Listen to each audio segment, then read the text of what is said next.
চৈতি জন্মেছিলেন ৩টি পা নিয়ে। তার তৃতীয় পা এসে যুক্ত হয়েছিল তার বস্তি প্রদেশের নিম্নাংশে।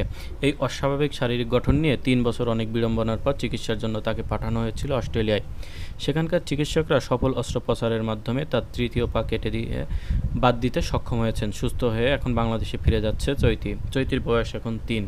যে অস্বাভাবিকতা নিয়ে জন্ম সেটিকে চিকিৎসকরা বলেন কাউডাল টুইনিং। কিন্তু যমজ বিকশিত হয়েছে চৈতির শরীরে। সেই যমজের একটি পা চৈতির দেহের বস্তি প্রদেশের সঙ্গে যুক্ত ছিল। চৈতি একই সঙ্গে আংশিকভাবে অন্ধ। চৈতিকে চিকিৎসার জন্য অস্ট্রেলিয়া পাঠানোর ব্যবস্থা করে একটি বেসরকারি সংস্থা চিলড্রেন ফার্স্ট ফাউন্ডেশন। কীভাবে তার তৃতীয় পা কেটে বাদ দেওয়া যায় সেটি নিয়ে কয়েক মাস ধরে মাথা ঘামাতে হয়েছে অস্ট্রেলিয়ান চিকিৎসকদের।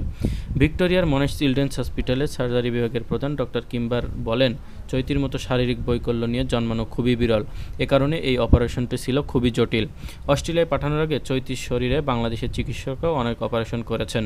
অস্ট্রেলিয়ার চিকিৎসকরা তাদের কাজ শুরুর আগে বাংলাদেশের এই চিকিৎসকদের সাথেও সলা পরামর্শ করেন। চৈতির মা সীমা খাতুন অস্ট্রেলিয়া গণমাধ্যমে দেওয়া সাক্ষাৎকারে বলেছেন, তিনি বাংলাদেশে ফেরার অপেক্ষায় আছেন। সবকিছু ঠিকঠাক থাকলে সেও এখন অন্য শিশুদের মতোই হাঁটবে।